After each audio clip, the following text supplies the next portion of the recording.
Bom, voltando aonde a gente estava, que era 1945. Então você imagina um império industrializado, a única grande potência industrializada do mundo. O caso da União Soviética era mais complicado. Tinha seções da União Soviética industrializadas.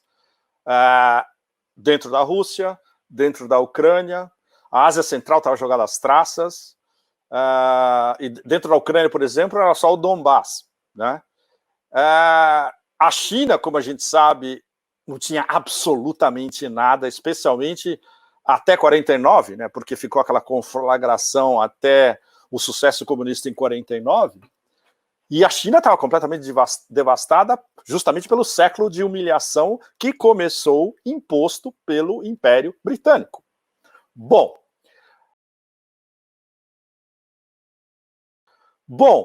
aí veio os anos 70, os anos 80. Os anos 70, por exemplo, eles tomaram aquele famoso momento Nixon na China. Foi uma jogada de gênio, porque eles adotaram um procedimento típico do Império Britânico, dividir e reinar, para separar a União Soviética da China. O Kissinger, ele... É complicado. A geografia do Kissinger diz que ele teve a ideia. Não, é muito mais complicado. Foi uma ideia do Conselho de Segurança Nacional. O Kissinger implementou diplomaticamente, junto com o Zhou Enlai, que adorou a ideia de... E veja bem, isso é maravilhoso. O Mao e o Zhou Enlai perceberam que isso podia criar as condições da China facilitar o seu processo de industrialização. Eles já estavam pensando isso, Leonardo, em 72. Não foi o Deng Xiaoping mais tarde. O Deng Xiaoping deu sequência a algo que o Mao e o Zhou Enlai já estavam pensando em 72, quando eles concordaram no encontro com o Kissinger, que sabe a única razão por que esse encontro aconteceu? Por causa da mediação paquistanesa. Sem os paquistaneses, jamais o Kissinger ia conseguir chegar em Pequim e falar: olha, estou aqui, quero falar com o Zhou Enlai. Eles falam: e daí? Ia ser que nem na China Imperial, e ele ia ficar esperando 3 anos por uma audiência. Os paquistaneses foram um elo crucial. O Paquistão era um aliado fundamental da China, já na época, e os paquistaneses convenceram os chineses de que era uma boa ideia e fizeram a ponte. Então, o mérito... Eu vejo o mérito muito mais dos paquistaneses do que do Kissinger. Quando o Kissinger chegou lá, a cabeça do Mao e do Zhou Enlai já estava predisposta a um acordo. E isso, depois da morte do Mao, literalmente M-A-O, em 78, quando o Deng voltou ao poder, e aí ele começou a colocar em prática o que deveria ser feito mesmo para... Ok, vamos industrializar a China em tempo recorde. O que ele fez? O Deng Xiaoping já tinha ido aos Estados Unidos. O Deng Xiaoping foi aos Estados Unidos. Teve aquela famosa viagem dele aos Estados Unidos, onde ele aparece com um chapéu de cowboy. Essas fotos vocês acham em qualquer lugar. Bom, ele viu o processo industrial americano como funcionava. Aí ele foi para Singapura conversar com Lee Kuan Yew, que estava fazendo um milagre. O Lee Kuan Yew operou um milagre. Ele transformou uma ilhota do Império Britânico num entreposto comercial de qualidade global, Singapura. E aquela famosa discussão que os dois tiveram, né? O Lee Kuan Yew falou: olha o que eu fiz aqui, etc. E tal. E o Deng falou para ele: claro, você tem uma ilha de 3 milhões de habitantes, eu tenho um país com 1 bilhão. Mas eu sei o que eu vou fazer. Eu vou criar 1, 2, 3 mil Singapuras. Então, quando você olha o desenvolvimento da China atualmente e você olha as grandes cidades chinesas espalhadas, não só na costa leste, mas agora ainda para o interior e chegando até Urumqi, no Xinjiang, é 1, 2, 3 mil Singapuras. Exatamente. E isso começou, na prática, pesado no começo dos anos 80, com as zonas econômicas especiais, especialmente Shenzhen, perto da fronteira com Hong Kong.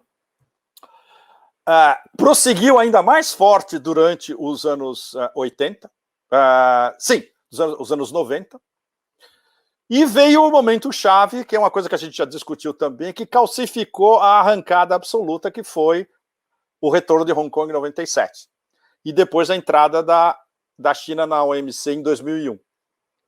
Aí a gente já começou a ver, especialmente, por exemplo, no meu caso eu já estava aqui, ou seja, eu acompanhei tudo isso ao vivo. A primeira vez que eu fui a Shenzhen, para vocês terem uma ideia, era uma estrada de terra batida, com um monte de casebres de todos os lados. Era um negócio absurdo, entende? Aí você volta 10 anos depois e tem restaurantes giratórios. Entende? E agora você volta, tem trem-bala, direto de Hong Kong. Ou seja, eles fazem tudo isso em tempo recorde, que é uma coisa que no Ocidente é inimaginável.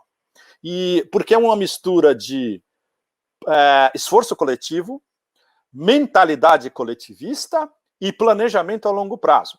Não é por acaso que eles têm planos quinquenais. Tudo isso é elaborado em planos quinquenais. E alguns deles viram planos decenais. Entende? E tem até planos multiquinquenais ou whatever, que é até 2049. Já está tudo planejado até 2049. Que é o centenário do aniversário da Fundação da República Popular, onde, na cabeça da liderança, nós vamos ser o número 1 em tudo. E isso, para eles, está claro. Isso é que é extraordinário. O planejamento é tão sério, está claro. O único, como é que chama? A falta de balanceamento, o buraco no asfalto, é a demência imperial, que a gente vai falar daqui a pouco, que seria tentar provocar não só uma guerra híbrida, que já existe, e está cada vez mais acelerada, mas uma guerra quente.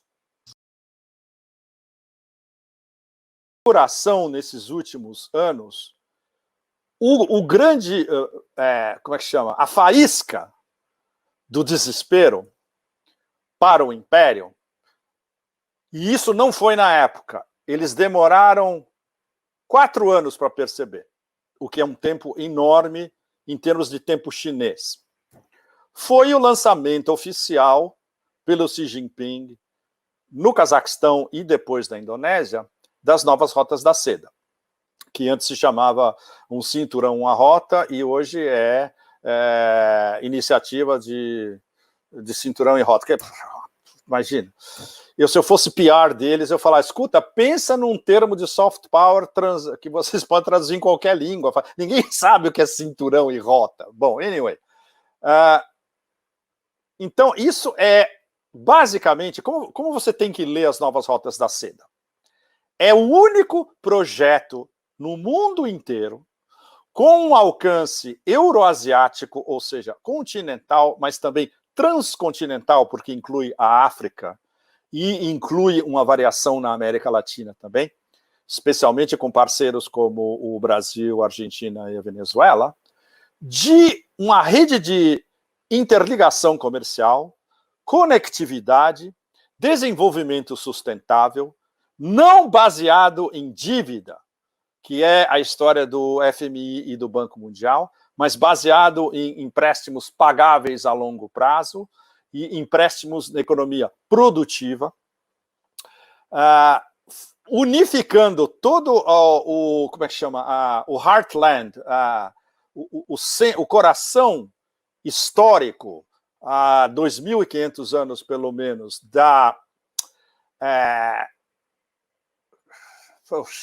heartland terrestre da Eurásia, ou seja, o que o Putin falava de Vladivostok a Lisboa, é o que os chineses falam de Xangai a Lisboa também. É a mesma coisa. É desde o extremo leste, seja considerando o Japão e a Coreia do Norte, no nordeste da Ásia, quanto o extremo leste, que é a Sibéria, com tudo que vem por dentro, né, a Rússia, o Cazaquistão, a Mongólia, derivando até a Europa Oriental e unindo com a Europa Ocidental, com esses terminais da Rota da Seda em Duisburg, no Vale do Ruhr, em Hamburgo, em Roterdã, nos portos italianos. Então, esse é o projeto euroasiático, que os chineses chamam de Belt and Road, os russos chamam de Grande Eurásia. mas no fundo é a mesma coisa. E eles estão se interligando. Um é dirigido pelos chineses e o outro é dirigido pela União Econômica Euroasiática, que é basicamente a Rússia, Cazaquistão, tem a Armênia, Quirguistão, etc. E eles estão começando a fazer acordos bilaterais com vários países. Por exemplo, com o Vietnã, com meus vizinhos aqui do Vietnã, eles têm um acordo comercial com os russos e a União Euroasiática.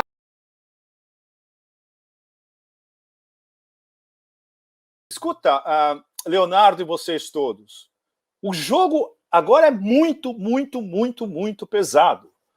Porque tudo aquilo que estava se acumulando desde a crise financeira de 2008, agora explodiu tudo ao mesmo tempo.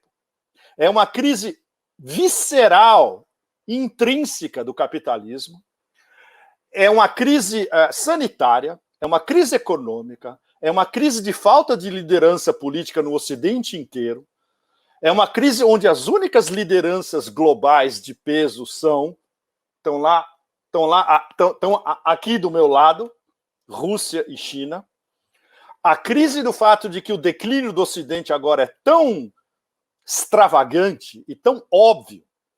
Os Estados Unidos mergulhados numa guerra civil interna, a Europa completamente aplastrada e a Ásia começando a se recuperar, começando a voltar ao normal nos próximos meses, até o final do ano, e o ano que vem vai rodar em velocidade quase normal. A parceria estratégica Rússia-China, que cada vez é mais como é que chama? Intrincada. Um negócio importantíssimo que eu queria citar, que está numa matéria do nosso amigo Ray McGovern, na Consórcio News, desde ontem. O Ray é o nosso amigo íntimo, ex-CIA, ele conhece a CIA por dentro e por fora. E ele faz um apanhado relativamente conciso, mas muito detalhado, das relações Rússia, Estados Unidos, nos últimos 20 a 30 anos, mais ou menos. E tem uma citação absolutamente extraordinária, que é do o diplomata número 2 da Rússia, embaixo do Lavrov, o Ryabkov, que é um cara brilhante. Ele deu uma entrevista para uma publicação, o National Interest americano, dizendo, olha, o consenso agora em Moscou entre todos nós é que vocês são absolutamente inconfiáveis. Nós não confiamos em nada do que vocês dizem, não há a menor possibilidade de negociar, seja o que for, com vocês, e a gente agora está se preocupando com as nossas relações com a China. E é nisso que nós vamos investir daqui para frente. É um negócio extraordinário, é uma matéria extraordinária, importantíssima, e que mostra claramente, do ponto de vista de um americano hiper bem informado, que tem trânsito dos dois lados, e mostrando a posição russa, dizendo, olha, não tem mais nem o que negociar, entende? E é como se eles estivessem dizendo também, vocês são irrelevantes. O que vocês falam agora não tem mais nem relevância. A Rússia, do ponto de vista militar, especialmente no domínio hipersônico, está quase anos-luz na frente dos americanos. Eles estão fazendo tudo o que eles querem em termos de energia. Eles vão fechar até o final do ano o gasoduto, o Nord Stream 2, que vai selar a união energética entre a Alemanha e a Rússia. Isso é um negócio geopoliticamente e geoeconomicamente hiper importante. Os americanos fizeram tudo para destruir essa história, não conseguiram. E as relações Rússia-China, como disse o Ryabkov, vão estar cada vez mais próximas. E é isso, eles vão continuar trabalhando para essa união euroasiática, para a interligação das diversas rotas da seda, por um mundo multipolar passando ao redor do dólar, discutido dentro dos BRICS, que agora basicamente é RC, porque o MOD é um quinta coluna e o Bolsonaro, eles nem conversam com o Bolsonaro, eles não têm nem o que conversar com o Bolsonaro. Então, para onde está indo tudo isso? Você junta tudo isso, não é à toa, que está tudo completamente desestabilizado.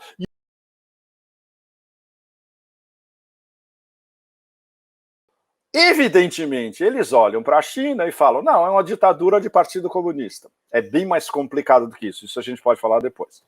E na Rússia, claro, é a ditadura do Putin. Não, é uma democracia, tem todos os processos democráticos cumpridos no Ocidente são cumpridos na Rússia, tem diversos partidos. O problema é que a maioria desses partidos não tem nenhuma expressão popular. O Partido Comunista ainda tem uma certa expressão popular na Rússia, sem dúvida. Tem saudosos da União Soviética, nossa, especialmente as velhas gerações, sem dúvida nenhuma. E muitos deles votaram contra. Não é que eles sejam essencialmente contra o que o Putin tem feito pela Rússia nesses últimos 20 anos, como presidente e quando ele era primeiro-ministro. É porque eles sentem que a vida deles durante a União Soviética, qualitativamente, era melhor e eles se sentiam mais protegidos. Agora, claro, é um misto de proteção social e importado do Ocidente durante a era Yeltsin, especialmente que em 10 anos devastou a Rússia, nos anos 90, a selva neoliberal. Agora, do jeito que eu li justamente as emendas à Constituição, a emenda mais importante, sabe qual é? É uma emenda de igualdade social. Ela garante que o salário mínimo na Rússia, isso é muito importante para vocês mostrarem para o presidente Lula, por exemplo. A medida mais importante, o salário mínimo da Rússia, pela Constituição a partir de agora, tem que ser equivalente, no mínimo equivalente ao custo de vida na Rússia. Isso é uma medida de proteção social seríssima. Ou seja, o mais importante não é a possibilidade de que o Putin possa concorrer mais uma vez e ter 2 termos acumulados depois que acabar esse termo dele em 2024. Não, não é isso. Isso é um detalhe. E isso eu, conversando com as minhas impecáveis fontes russas, muitos deles me dizem, não, ele não vai querer. Talvez, no máximo, mais um.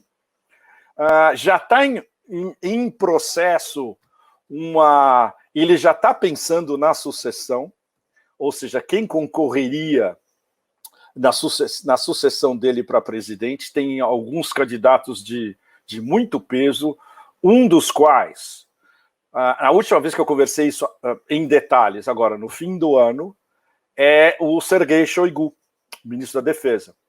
Muito próximo do Putin, extremamente competente, e é fundamental porque, especialmente agora que os Estados Unidos estão saindo desses tratados de limitação nuclear, ninguém sabe o que pode acontecer se vierem os democratas no governo americano, que são visceralmente e como os cães raivosos anti-russos, e aí vai haver uma escalation, uma escalação barra pesada anti-russa dentro do Deep State, especialmente no Pentágono.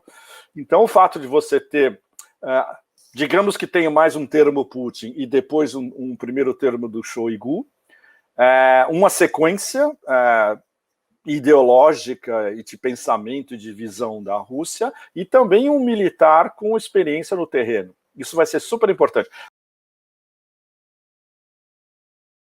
Mais importante dessa história, mais uma vez, havia uma preocupação social, havia uma preocupação do Kremlin de testar a qualidade dessas novas medidas, dessas emendas com o grosso da população, e daí continuar um processo que começou no ano 2000, exatamente há 20 anos. O Putin foi eleito à presidência a primeira vez em março de 2000.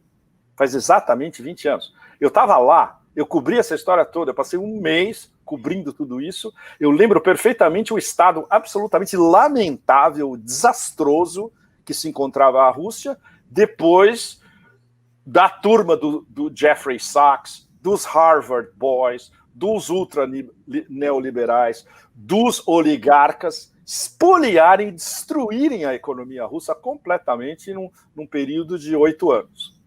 Então, o grosso da população russa, inclusive os marxistões velha guarda, inclusive o pessoal que tem saudades da União Soviética, eles reconhecem isso, sem dúvida. Eles estão preocupados em algo que essa cláusula especial, esse novo adendo à Constituição em relação ao salário mínimo pode responder a muitas das carências dessa parte do eleitorado. E isso eu estava conversando entre ontem e hoje com amigos russos também. Quem votou contra, é muito engraçado, foi a woke generation russa. Os millennials, os 18 a 25, 27, 28, que ainda estão morando com os pais, que ainda não conseguiram fazer uma carreira, que culpam todo mundo e o sistema pelo fato de não terem um break. Por um lado é verdade, mas tem o lado da iniciativa prática deles. Sempre que eu vou a Moscou, eu vejo jovens, millennials também, entre 20, 25, 26, 27, que são businessmen, que são independentes, que estão fazendo suas próprias fortunas, que se graduaram numa boa universidade, têm bons empregos, etc. Então isso daí não é esse woke generation russo não é uma coisa blindada, não é um monobloco, como não é nos Estados Unidos também, né? Mas esse foi o grosso que votou contra. E eles têm um brainwashing absolutamente natural que funciona também com a woke generation de Hong Kong e a woke generation europeia, não, eles são ditatoriais, eles não praticam a verdadeira democracia liberal, eles são repressivos, eles não toleram oposição, etc. e tal. Não. Imagina, na Rússia se tolera passeata, os partidos políticos estão abertos. O problema é que eles são incompetentes. Esse dito líder da oposição, o Navalny, é um babaca absoluto. Eu já vi várias entrevistas dele na televisão russa, ele não sabe nem articular um projeto paralelo ou de oposição ao projeto do putinismo, digamos. A Rússia tomou a Crimeia. Não. A história da Crimeia, resumindo ao máximo mais uma vez, e isso eu constatei em loco quando eu fui à Crimeia há 1 ano e meio atrás. Eu perguntei para todo mundo, desde a capital, Simferopol, até Sebastopol, onde fica a base naval dos russos, eu fui até a ponte, o Estreito de Kerch, e eu passava o tempo todo perguntando para todo mundo. Inclusive os os tártaros, oh meu Deus, me deu um branco agora. Os tártaros, né? É isso. Não, me deu um branco absoluto. Eu fico vendo onde eu estava. Eu fui visitar um templo absolutamente extraordinário no centro. A gente estava viajando com o meu motorista, eu pedi para ele parar numa mesquita fortaleza absolutamente extraordinária, onde estava tendo um casamento. Aí eu desci e fui conversar com todo. Eu chamei meu motorista, vim interpretar para mim umas coisas, que eu quero fazer umas perguntas para eles sobre o que eles acham de viver sob a Rússia. E todos eles, isso era a alta classe média estabelecida de business, eles falavam, nossa, os ucranianos não fizeram nada para a gente em 60 anos, desde os anos 50. Os russos, em 4 anos, fizeram mais do que os ucranianos em 60. E na capital, a mesma coisa. Ou seja, o que aconteceu foi que, quando os russos perceberam que o extravasamento do Maidan em 2014 ia ser um push desses extrema-direitas, bandeiristas, neonazis de Kiev, para tentar pegar a base em Sebastopol, a inteligência russa pegou isso desde o começo, imediatamente, tática preemptive, né? Eles fecharam essa história, mandaram, eles eram autorizados pelo governo da Ucrânia a ter entre 18 mil e 20 mil soldados na Crimeia, mobilizaram esses, mandaram alguns batalhões de Special Forces e ocuparam tudo e falaram, a gente não está aqui para ocupar, a gente veio aqui para organizar essa história e impedir que forças estrangeiras venham aqui desestabilizar o negócio. E nós vamos fazer um referendo. Eles fizeram um referendo e 90 e não sei quantos % da população votou a favor da volta da Crimeia à Rússia. Leonardo, eles não têm tempo a perder com essa merda. Sério. Isso eu vi de diplomatas próximos ao Lavrov, próximos a Maria Zakharova, a melhor porta-voz de diplomacia do planeta. Agora copiada no melhor estilo pela porta-voz do Ministério das Relações Exteriores em Pequim, que é responder na bucha qualquer acusação e qualquer mentira que vem dos americanos. Eles não deixam mais passar, nada mais passa em branco, tanto para os russos quanto para os chineses. Eles são ridicularizados ou expostos no mesmo dia quando entram a campanha. Quando entra uma campanha. Exatamente. No caso, a última campanha é o que a gente vai começar a falar agora, que é essa fabricação pela CIA de que os talibãs estavam recebendo dinheiro dos russos para matar soldados americanos no Afeganistão. Mas antes de entrar nesse ponto... Eles não têm, fechando a sua pergunta, eles têm coisas mais importantes para pensar. Claro, mas... E só para dar um exemplo para vocês, isso não significa que eles não estejam conversando com os americanos. Pelo contrário, o Putin e o Trump, nessas últimas semanas, por vias diretas e pelos canais diplomáticos, eles estavam negociando, entre outras coisas, o que vai acontecer com o mercado de petróleo internacional, que é do interesse dos dois, estabilizar o mercado de petróleo internacional. O convite que o Trump fez para o Putin para ir para o G7, o próximo G7, que teoricamente vai ser nos Estados Unidos em setembro, mas acho que pelo Covid vai ter que ser adiado de novo.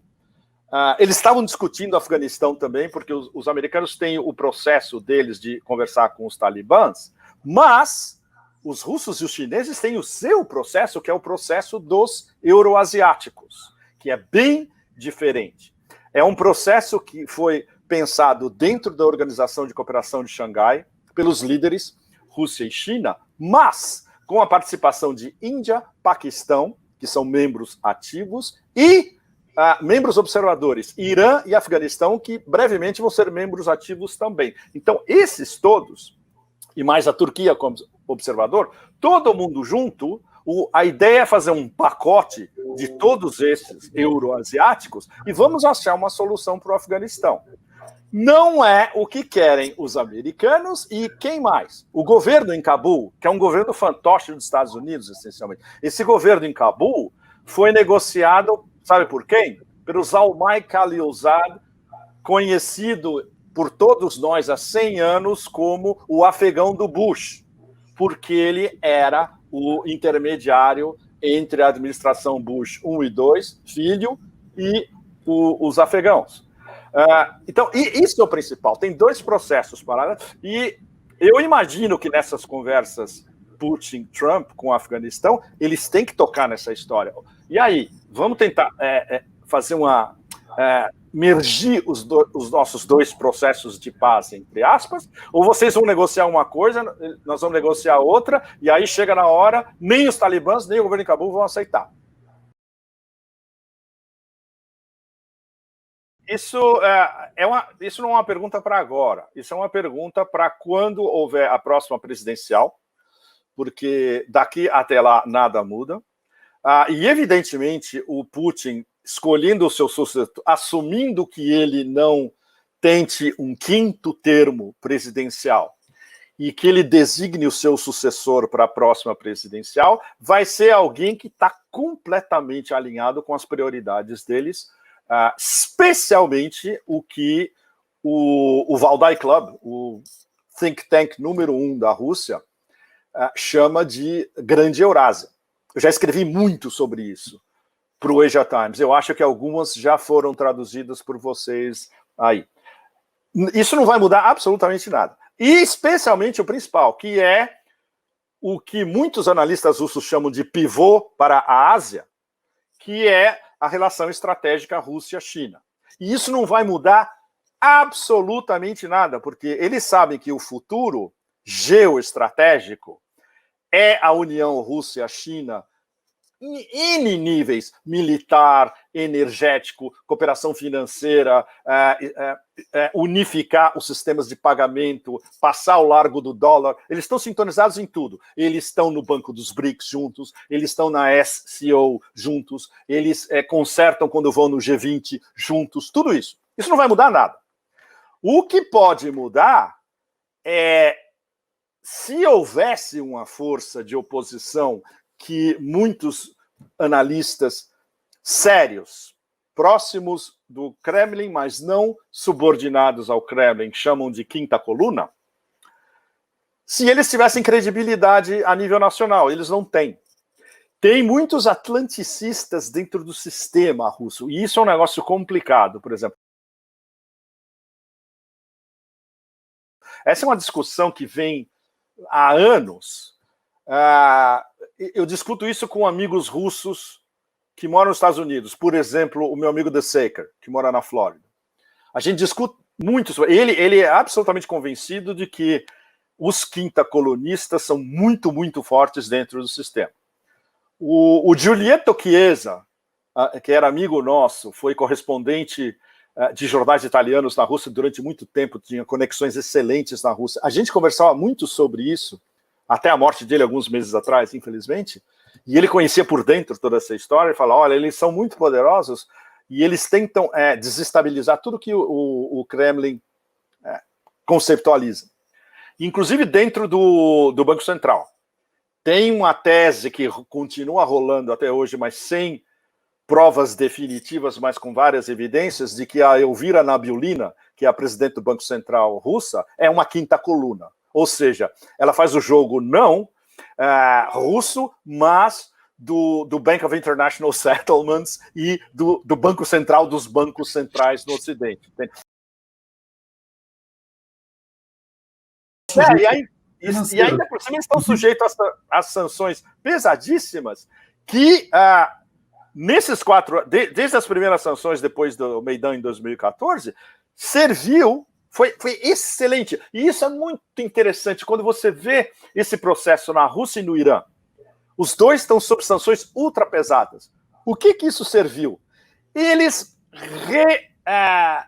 fizeram um reboot nas suas economias.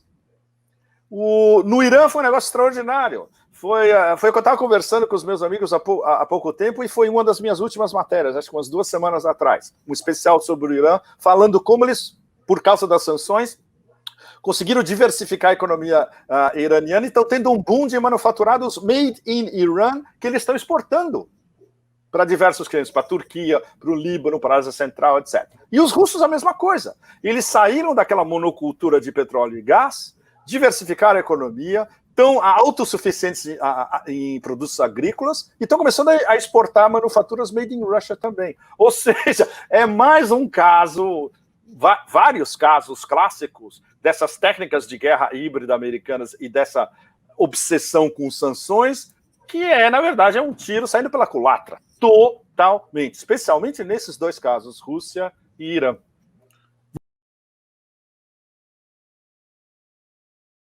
Bom, essa é uma história que eu podia ficar... Você podia me levar para São Paulo ou me botar num hotel com uma caminha, e eu ficava na caminha durante 1 semana contando essa história para vocês. Porque essa história eu vivi desde o começo. Vem desde o handover em 97, a volta de Hong Kong à China em 97, há 23 anos. Eu já tinha acompanhado antes, mas a partir do handover em 97, eu comecei a acompanhar Hong Kong a fundo e virei residente também. Eu morei lá em vários períodos durante esse tempo todo. Então, Hong Kong é minha casa também. Eu estou falando de casa, literalmente. A base do um país, 2 sistemas é que a lei básica de Hong Kong, que eu esqueci de pegar, eu tenho uma cópia aqui, da próxima vez eu mostro para vocês o livrinho, 350 páginas da lei básica, com todos os adendos, explicações, etc. e tal, que rege esse status de zona administrativa especial de Hong Kong. Por 50 anos, como foi combinado pela Silly Woman como a chamava Deng Xiaoping, aquela mulher, aquela tolinha, aquela tonta, Margaret Thatcher e Deng Xiaoping. Ele não precisava fazer isso, ele fez um favor, na verdade, para Maggie Thatcher, e ladinamente, a la Sun Tzu falou, não, vou usar isso daqui porque Hong Kong é a porta de entrada dos investimentos estrangeiros na China, eu uso a sua condição de porto livre, de inglês como uma das línguas oficiais, de circulação do mercado financeiro global e do mercado de trading global, faço entrar mais dinheiro que vem para nós aqui na China, e depois de um certo tempo eles vão se amalgamar com o nosso sistema, que é exatamente o que começou a acontecer, especialmente nesses últimos anos. Aí entra, fundamental, o projeto chinês para o sul da China, ou seja, a província de Guangdong, onde fica Guangzhou, a cidade principal, e Shenzhen, que é o Silicon Valley, com Hong Kong, Macau e outras 10... São 10 cidades, basicamente, que eles querem interligar no projeto que se chama a Grande Bahia. É uma interligação de conectividade, de 5G, inteligência artificial, Silicon Valley, todo tipo de conectividade, biotecnologia e mercado financeiro e financiamento, que é o X de Hong Kong é fornecer serviços financeiros, marketing, consultoria, publicidade e essa interligação de Hong Kong com o mercado financeiro global. Os grandes bancos estão lá, o HSBC, o maior HSBC do mundo, maior até do que Londres, era o meu vizinho lá. O Standard Chartered, Citibank, todos poderosíssimos. Eles eram basicamente concentrados, eles estão indo para a China, começaram a ir para a China também. E o fato de ter o Hong Kong, o principal, ter o Hong Kong Dollar, que é uma moeda atrelada ao US Dollar conversível. Então, tudo isso facilitava como o mediador do entreposto Ocidente e China. Acontece que nesses últimos anos a China já está fazendo isso diretamente, ou seja, os investidores estão investindo diretamente na China sem passar por Hong Kong. E eles investem diretamente em Xangai, eles investem na Bolsa de Xangai, eles investem em projetos nos clusters. Esses são 3 clusters principais na China. Acho que eu já falei isso para vocês. O norte, que é Pequim e Tianjin, o do leste, que é Xangai e a Grande Xangai, e o do sul, que é a Grande Bahia. São os 3 polos de desenvolvimento da China do futuro, gigantescos, e aí tem outros mais para o centro. Tem Chongqing, em Sichuan, e Urumqi, no Xinjiang, que é o polo do extremo oeste. Então, o projeto de expansão da China em alta tecnologia está concentrado nestes clusters, certo? E Hong Kong é parte fundamental desse nó da Grande Bahia. Isso foi apresentado pelos chineses em detalhe, exaustivamente. Eles construíram aquela ponte extraordinária Hong Kong, Macau, Zhuhai, 57 quilômetros. Eles fizeram o trem de alta velocidade Hong Kong, Shenzhen, Guangzhou. Agora você está em Hong Kong, no centro, no Business Center, que fica na ilha. Você toma o metrô, anda 2 estações, você desce numa outra estação state of the art, sensacional, você compra o seu bilhete eletrônico, você sobe num trem-bala, 40 minutos depois você já atravessa, você faz a alfândega lá, em Hong Kong mesmo, você senta no trem, 40 minutos depois você está na China continental, em Shenzhen, no Silicon Valley. E mais 15 minutos depois você está em Guangzhou, que é a capital do sul da China inteiro. Ou seja, para business e para conectividade entre Hong Kong e a China continental. Os quintas colunas de Hong Kong, para eles, isso é um horror absoluto, porque na cabeça deles, que eles pensam justamente como lacaios do Ocidente, porque eles são Hong Kongers, porque eles falam inglês, porque eles vão passar as férias em Londres ou em Paris, porque eles compram na Gucci, na Ferragamo de Hong Kong, porque eles têm hábitos ocidentais, etc. porque leram Voltaire, whatever, seja o que for. Eles acham que eles são diferentes da China continental. Eles tratam o grosso da China continental como gafanhotos, nuvens de gafanhotos. Então tem um preconceito cultural, quase étnico também. Veja bem, eles falam, e linguístico. Eles falam cantonês. Os nortistas falam mandarim. Isso daí já é uma divisão matriz, império, províncias. E se você vê a história da China, séculos, é sempre a história do centro tentando controlar as províncias. E a província rebelde, no caso a província de Guangdong, a província rebelde nesse caso é essa praticamente cidade-estado com um status à parte de Hong Kong. Então, dentro de Hong Kong tem uma estratificação de quem é pró-China, de quem é neutro, de quem é a favor da independência de Hong Kong e de quem é como cães raivosos totais pela destruição da China, na verdade, e para entrar um regime change amanhã. Então tem várias gradações. E aí é muito complicado por dentro, porque depende de onde veio essa parte da população. Se ela faz parte da primeira diáspora, que foi a diáspora de 1949, quando começou a República Popular. Todo o dinheiro pesado de Xangai foi para Hong Kong. Então, eles todos são partes da classe dominante. O que o Alex está falando agora, essa coluna eu li hoje de manhã, é o que, desculpe, é o que eu estava falando em setembro do ano passado, Leonardo.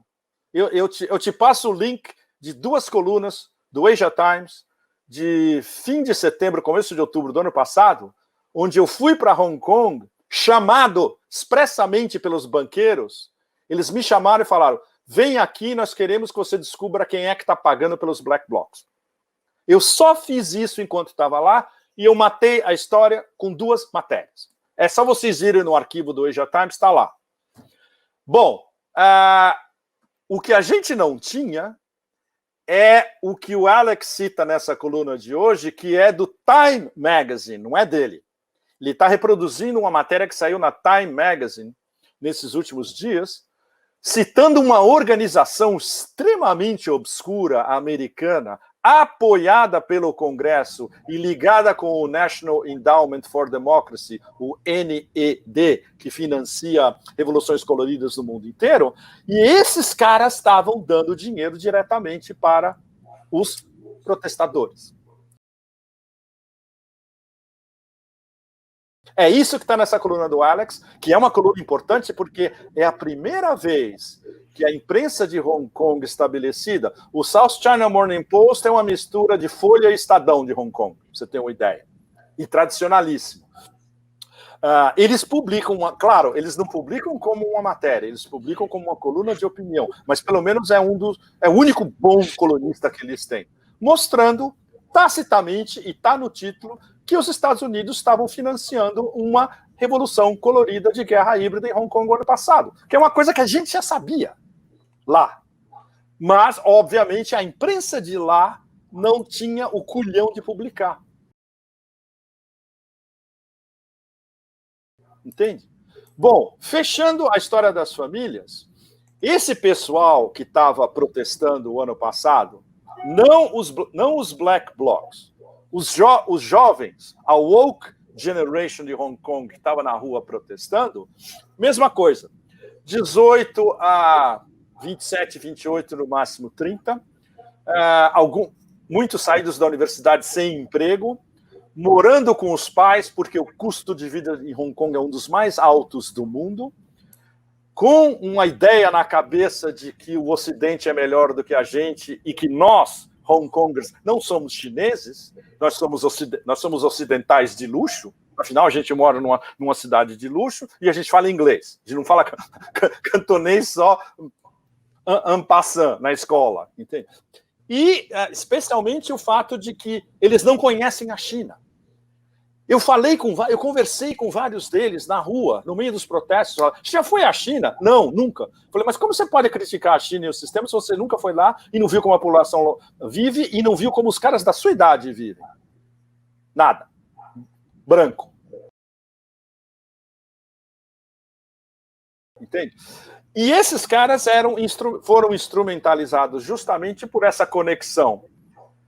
Agências de inteligência americanas, NGOs tipo NED e essa obscura citada na coluna do Alex, a embaixada americana em Hong Kong, que é uma fortaleza absolutamente gigantesca, e onde tem fotos saindo na imprensa chinesa, não na imprensa de Hong Kong.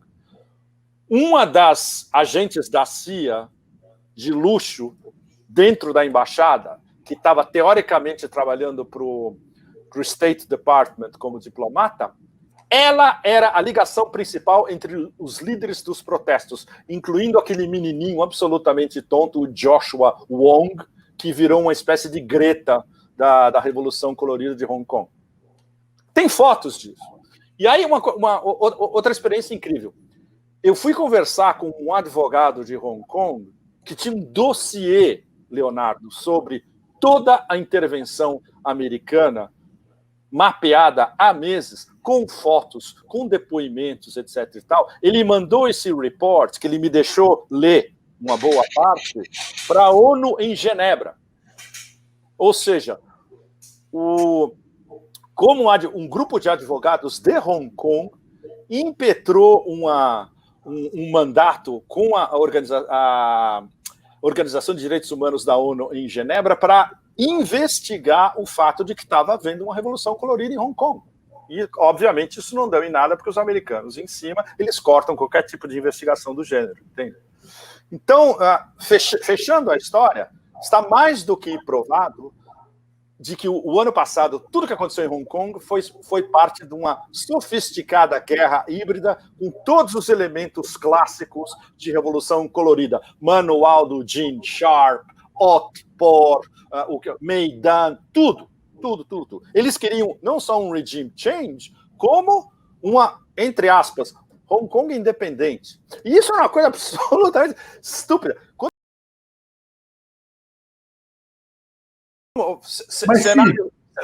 Cenário CIA. Vamos fazer um war game. Digamos que acontecesse. Ia ser uma base hiper privilegiada, econômica, comercial, política e de soft power, para você lançar todo tipo de dardos de guerra híbrida contra a China, especialmente numa região super sensível, no flanco sul e do lado do Silicon Valley deles. E militarmente, o que fariam do ponto de vista militar? Absolutamente nada, porque tem tropas... Bom, eles não iam conseguir fazer nada, primeiro porque tem tropas da PLA estacionadas em Shenzhen. Um contingente bem que eles poderiam, em uma questão de uma semana, transformar em 100 mil ou 150 mil. E eles têm o poder logístico para isso. E em volta tem a Marinha da PLA, e um pouco mais embaixo, se você olha no mapa, tem a ilha de Hainan, que é uma zona econômica especial também. E na ilha de Hainan é a base principal dos submarinos da PLA naval. Simples. Eles iam deslocar os submarinos para Hong Kong, de Hainan, que é do lado. É uma viagenzinha de um dia. Entendeu? Ou seja, esse é um cenário, ele é tão absurdo que ele nem foi catalogado. Não tem, o cenário é Taiwan. Aí é outra história bem mais complicada, completamente diferente, né? Mas Hong Kong, o político, desde o Deng já sabia, o Jiang Zemin sabia, o Hu Jintao sabia, o Xi sabe. É nossa, tá ganho. O que a gente tem que fazer é como administrar isso da melhor maneira possível para evitar justamente que esses porras desses quintas colunas desestabilizem tudo. E não é que nós vamos perder. Quem vai perder é a própria Hong Kong. E isso eu ouvi de uma dessas minhas fontes, da altíssima burguesia local. Eles estão destruindo a nossa economia, a nossa cidade. Para a China, a gente é um detalhe, entende? Sabe qual é a porcentagem de Hong Kong no PIB chinês? 2%, Leonardo.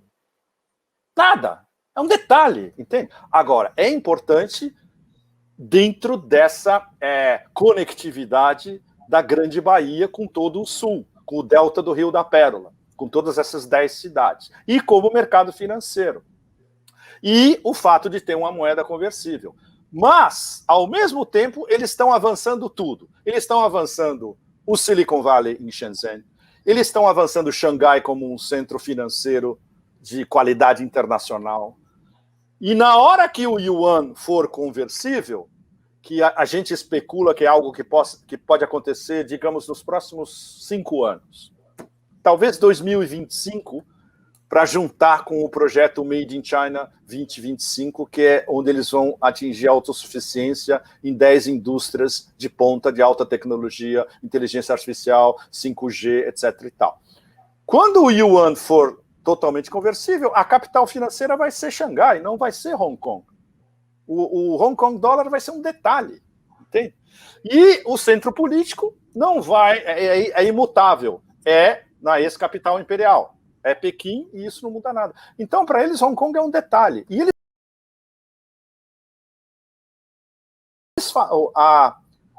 a liderança de Pequim falou para a governadora de Hong Kong, a Carrie Lam, que é uma tonta, mas, bom, é ela.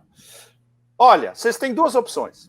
Se você deixa rolar esses protestos, esses black blocs, esses caras destruindo estação de metrô, propriedade pública em Hong Kong, paralisando o trânsito, a imagem da cidade no mundo inteiro é um desastre absoluto, ou você controla essa história e você se une ao nosso projeto de integração da Grande Bahia e é o famoso chinês win-win, todo mundo só ganhando. É aí que entra a lei de segurança nacional, que é o X da nossa questão, aprovado finalmente na terça-feira, algumas horas antes do aniversário, meia-noite de 30 de junho, assinada pelo Xi, onde eu publiquei na minha matéria, tem um link para quem quiser ler o texto inteiro da lei. E eu estava lendo hoje de manhã e achei um trecho interessantíssimo, um artigo, o artigo 9, onde fala de mídia. Olha que coisa. Sabe em quem eu pensei, Leonardo? Eu pensei no Lula. E os chineses viram perfeitamente que se você não mantém uma vigilância extrema sobre quem controla a mídia no seu território, o negócio pode degringolar completamente e vai te atacar.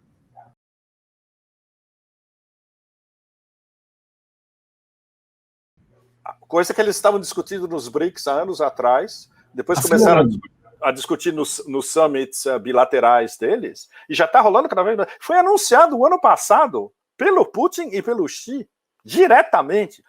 Cada vez mais o nosso comércio bilateral vai ser nas próprias moedas, passando ao largo do dólar. E isso eles vão expandir.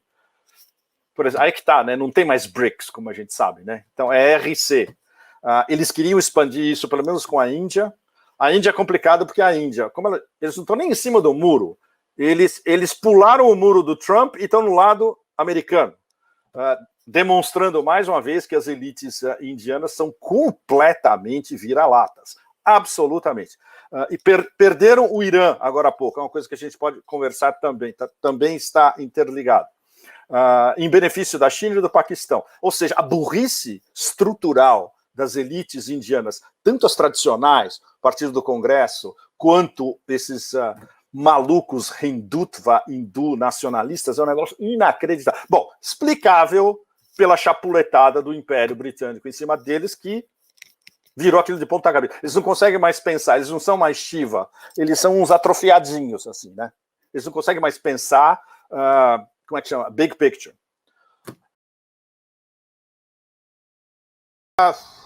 Olha, quem manda no business alemão, eles já deixaram isso bem claro. Nosso negócio é business com Rússia e China. O problema é que a gente está contido pelo poder político e ainda por cima aplicando sanções completamente estúpidas em cima dos russos, né? A bolha não, a gota d'água nessa história é o Nord Stream 2. Veja bem, os americanos não desistem, eles continuam insistindo de que eles vão sancionar todas as empresas relativas ao acabamento final do Nord Stream 2, que até o final vai estar pronto até o final do ano. E eles querem botar sanções agora para o final, para quem começar a operar, etc. E tal. Esse negócio para a Alemanha é uma questão de segurança nacional. Isso foi resolvido ao mais alto nível entre a Merkel e o Putin. É como se o Putin tivesse dito, olha, vocês podem continuar com as suas sanções idiotas que os americanos obrigam vocês, mas vamos fechar esse negócio. Os termos são esses. Vocês nos pediram para fazer o Nord Stream 2. O assunto de como é que chama, de fornecimento de energia para vocês é um assunto de segurança nacional, justamente. E aí vocês resolvem como é que chama, o seu alinhamento político depois é outra história. Mas esse projeto econômico, que é do nosso interesse, vai até o fim.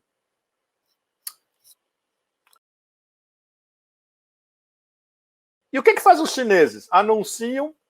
Já anunciaram várias vezes, assim que a gente tiver uma vacina, a vacina vai ser para o bem global. Ou seja, eles vão distribuir a vacina com todo mundo. Vão fazer parcerias com o Brasil, produção local em vários países do sul global. Vai ser uma vacina.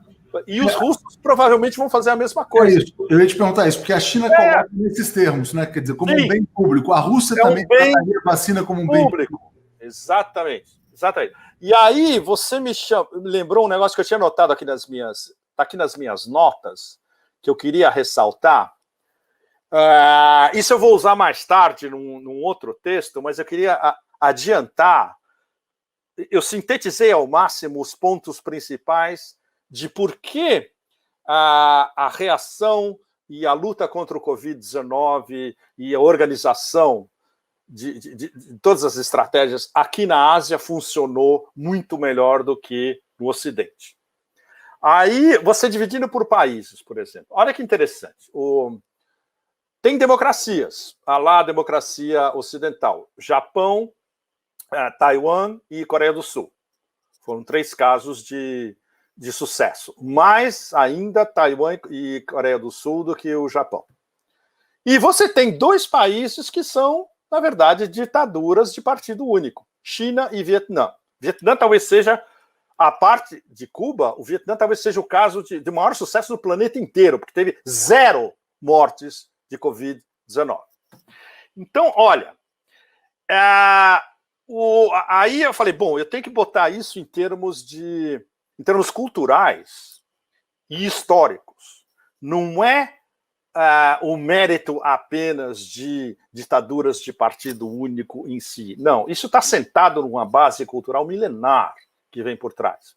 Ou seja, o principal, eu resumi ao máximo em uma frase, na verdade. O interesse deles, genuíno, é o interesse público. E eles colocam o interesse público muito acima de uma congregação de interesses privados, que é como a gente trabalha no Ocidente, e é como o neoliberalismo trabalha. É uma congregação de interesses privados em choque, e o crocodilo maior engole os crocodilinhos. Lá não. Lá o interesse é comum, e como você vai, como é que chama, implementar esse interesse? Você precisa ter uma política de governo muito bem planejada e a longo prazo, que é a especialidade de ditaduras de partido único como a China e Vietnã. Eles planejam 5 anos, eles planejam 10 anos. Se vem uma crise, eles falam, tudo que a gente testou antes que não deu certo, descarta e vamos fazer uma coisa nova. Por exemplo, eles já tinham, no caso dos chineses, já tinham aprendido muito com o SARS. Né? Então, tudo que deu certo com o SARS, eles usaram, e coisas novas também, e tudo que eles deu errado, descartado. E aí, uma coisa fundamental, como eles pensam em termos de elite. Aí é interessante, porque aí você vê o paralelo entre a República do Platão e o pensamento, na verdade, essa mistura de confucionismo, taoísmo e budismo. Que, na verdade, a China, ela funciona com esse sincretismo dessas três correntes unificadas. E o Vietnã é muito confucionismo e budismo. Né?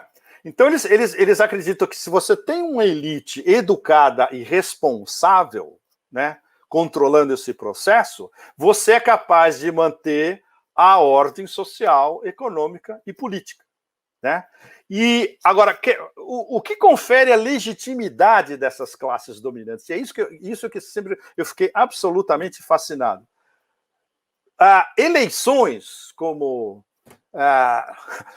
dentro da mitologia americana, de que a única coisa que interessa na democracia... se você tem eleições, você é democrático. Não interessa nada, não interessa contexto, não interessa quem controla eleições, quem rouba eleições e tal. No caso dos asiáticos, não tem nada a ver com eleições. É a habilidade de um governo de conseguir manter a coesão social e o bem-estar comum.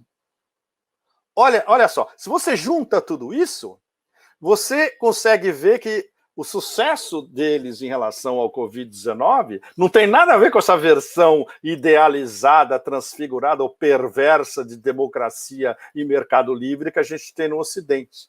Entende? Eles têm essa versão de coesão social e de interesse pelo bem público, e a gente viu isso sendo aplicado na prática e funcionou. É absolutamente extraordinário. Agora, você não vai ver uma discussão dessa, Leonardo, na mídia ocidental. Esqueça. Era o grande medo, né? O anátema absoluto para o Império Anglo-Americano e para a transição do Império de Anglo para a América é uma união da Rússia com a Alemanha, porque isso é a união da Eurásia inteira, porque eles são os dois polos mais importantes, na Europa e na Ásia. E agora com a China também. Seria uma aliança Alemanha, Berlim, Moscou, Pequim. Aí é game over, porque aí é a passação de poder. Os mestres, não os mestres, mas os poderes que vão dominar o mundo a partir de agora vai ser essa tríade. Essa aliança euroasiática, Alemanha, Rússia e China, com os como é que chama? Os atores suporte, né? Os supporting actors, incluindo a França, na Europa, o Irã, Paquistão. A Índia a gente não sabe porque aquela carta fora do baralho, porque eles não têm nem o baralho dentro da cabeça deles. Mas tem várias vertentes que estão apontando para esse tipo de confluência. Vários de nós, essa nossa internet, como é que chama, informal de analistas, a gente está trabalhando para isso.